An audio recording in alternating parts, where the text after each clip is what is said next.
Dari Wisnu Bercerita episode kelima. Inilah perjalanan kami di Propok.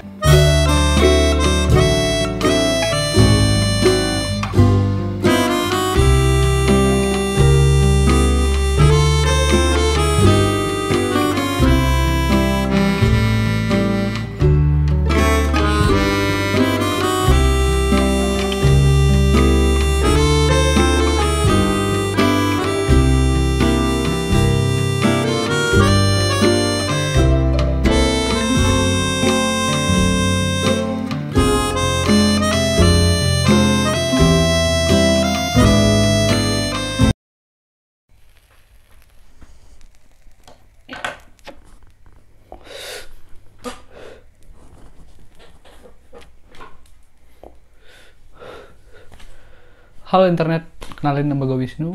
Welcome back to my channel. Apa kabar kalian semuanya? Semoga kalian baik-baik aja, sehat selalu, dan terhindar dari corona ya tentunya. Dan semoga pandemi ini juga cepat berakhir dan kita bisa hidup kembali normal seperti dahulu. Ya, jadi pada episode kali ini, yaitu Dari Wisnu Bercerita episode kelima, gue yang bercerita ini tentang cerita gue waktu mengunjungi hidden paradise lah, kalau kata gue itu kayak apa ya, kayak surga tersembunyi banget lah pada masa itu gitu. Jadi di episode kali ini tuh gue ingin bercerita tentang pengalaman gue ketika mendaki Sapana Propok namanya, yang berlokasi di Desa Sembalun di Taman Nasional Gunung Rinjani, yaitu ya di desa gue gitu, dekat rumah. By the way, sorry ya kalau ada kayak suara tek gitu, mungkin suara kodok kali, nggak tuh, soalnya kontrakan gue deket sawah cuy, jadi ya sorry ini kalau ada suara-suara mengganggu sedikit, tapi semoga nggak mengganggu dan kalian tetap fokus kepada apa yang gue sampaikan. Jadi waktu itu tahun 2017 sebelum gue ke Bandung untuk kuliah, gue bersama 3 orang rekan gue, yaitu si Tommy, Indra yang teman gue ke Kenawa kemarin, saudara gue itu, sama paman gue yaitu Dona. Saya Tommy.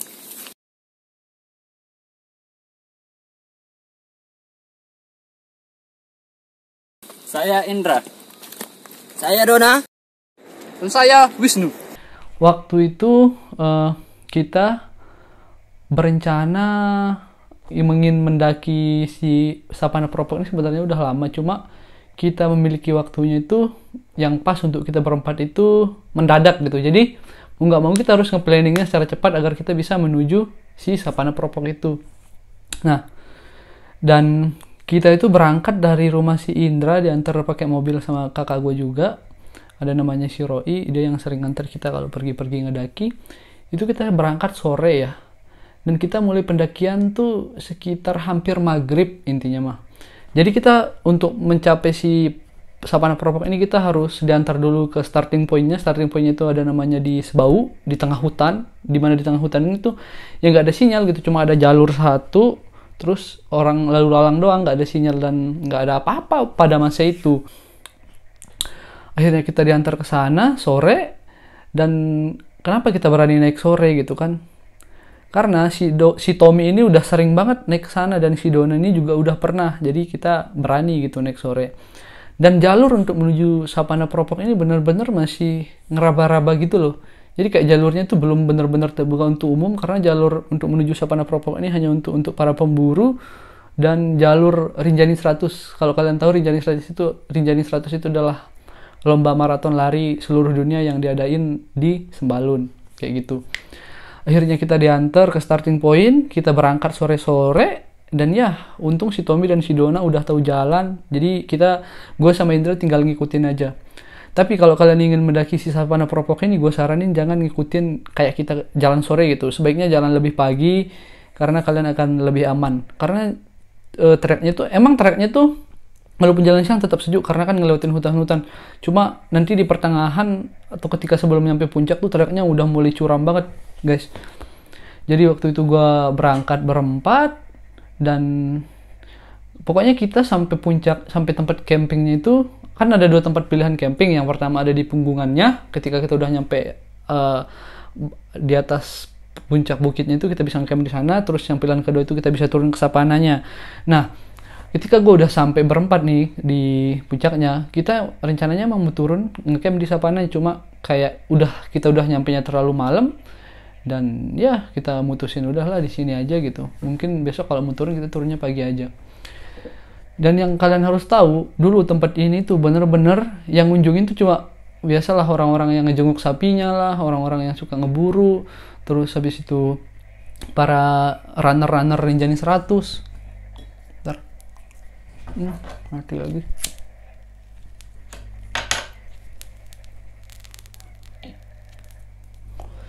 Intinya tuh yang lokasi yang gue tuju ini, si Sapana Propok ini bener-bener masih perawan lah ibaratkan ya, karena bukan untuk komersil gitu pada masa itu,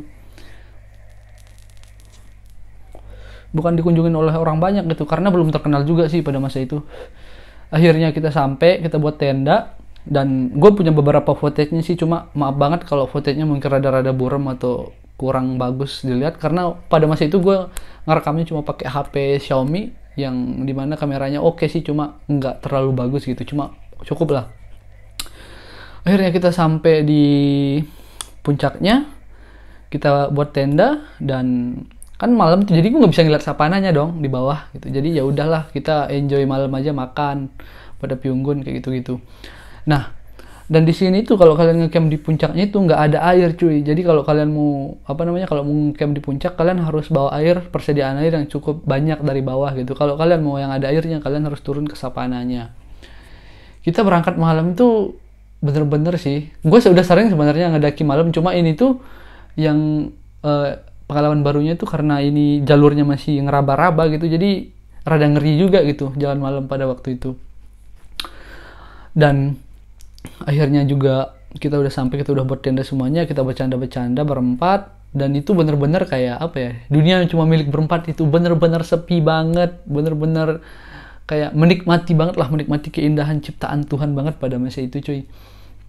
Akhirnya udah pagi, dan wow, kalian bisa lihat sendiri, nanti gue tampilin footage-nya.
Footage video-video suasana pagi di Sapana Propok ini kayak gimana, kalian bisa lihat nanti.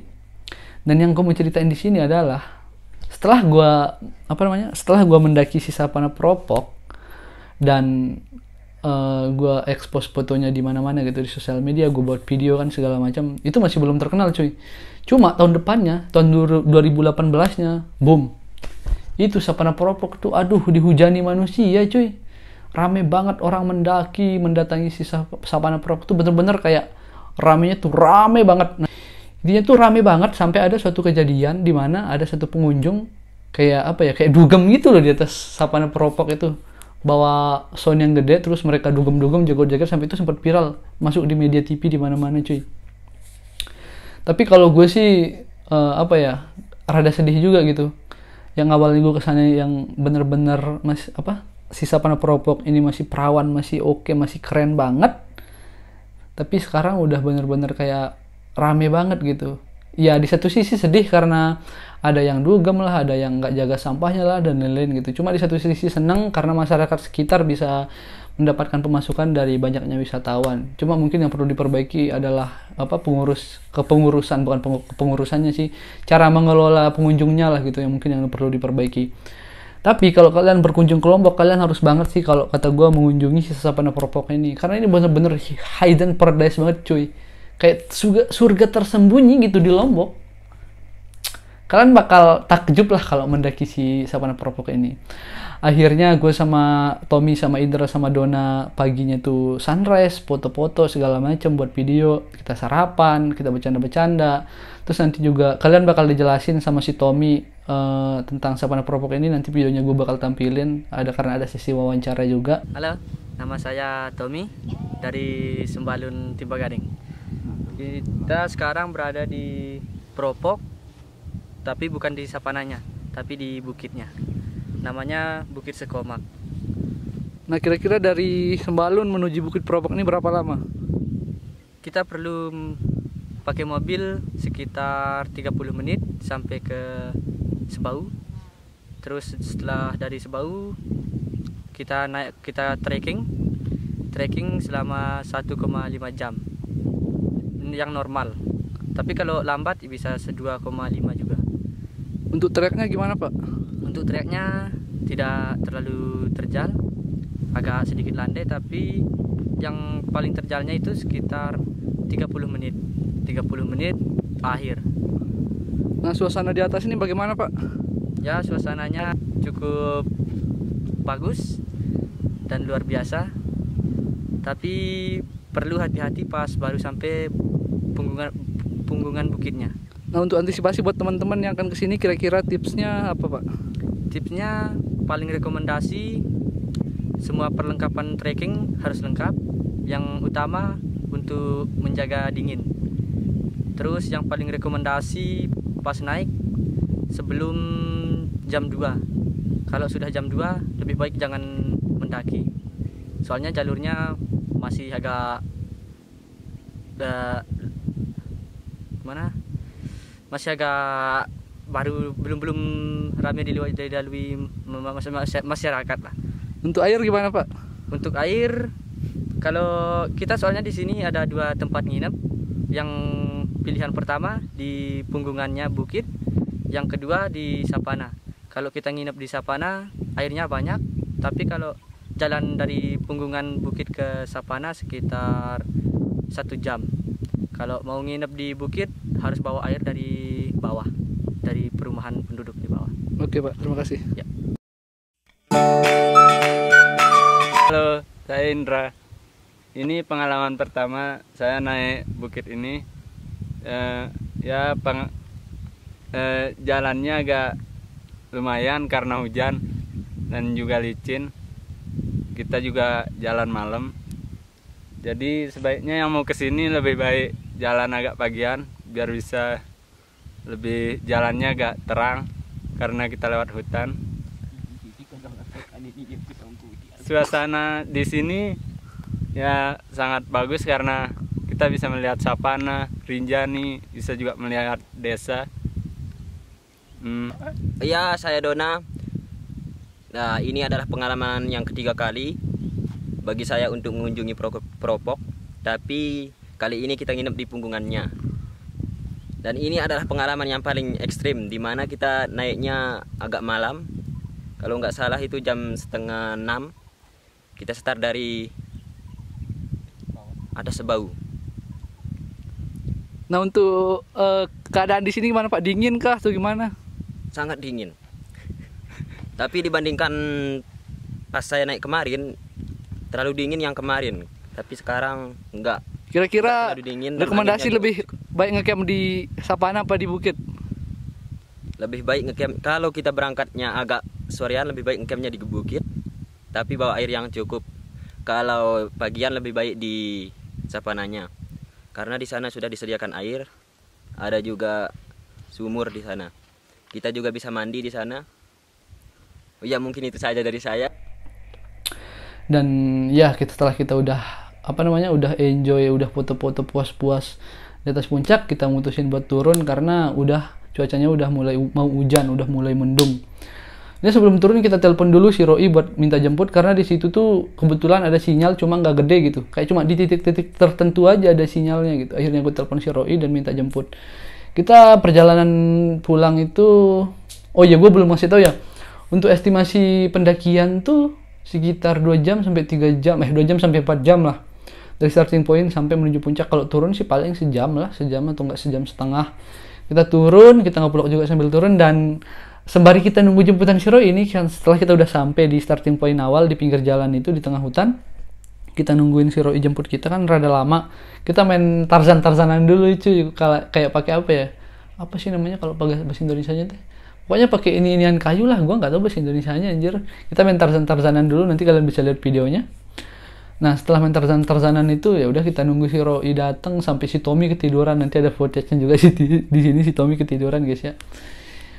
Ya si Roy datang, kita dijemput, kita berjalan pulang gitu. Dan sebenarnya di video ini sih gua apa ya, kayak pengen ngasih tahu aja gitu bahwa di Lombok itu ada surga tersembunyi yang mungkin belum diketahui oleh banyak orang, dan gue ingin menyampaikan ini gitu. Karena ini tuh bener-bener wow banget cuy. Wow, super wow lah intinya mah. Kalian harus mengunjungi ini sih. Dan kalau waktu itu sih gue nggak bayar tiket ya, cuma sekarang gue kurang tuh tiketnya, kalau nggak salah dengar sih waktu itu sekitar 25.000 apa per orang, gue lupa inget lah intinya mah. Tapi si Sapana Propok ini sangat gue rekomendasiin sih, karena bener-bener lu bakal takjub lah kalau sana. Nanti lu bisa lihat foto-fotonya gue tampilin lah di sini ya. Nah mungkin untuk cerita kali ini nggak banyak cincong lah, gue cuma segitu doang. Karena juga udah cerita lama banget 2017, gue juga rada lupa itu kejadian detailnya kayak gimana. Tapi yang jelas gue punya videonya dan gue bisa ngasih tahu dan menceritakan kalian apa yang, aduh suara ganggu lagi. Yang penting gue bisa menceritakan apa yang pernah gue alami dan pengalaman gue kepada kalian.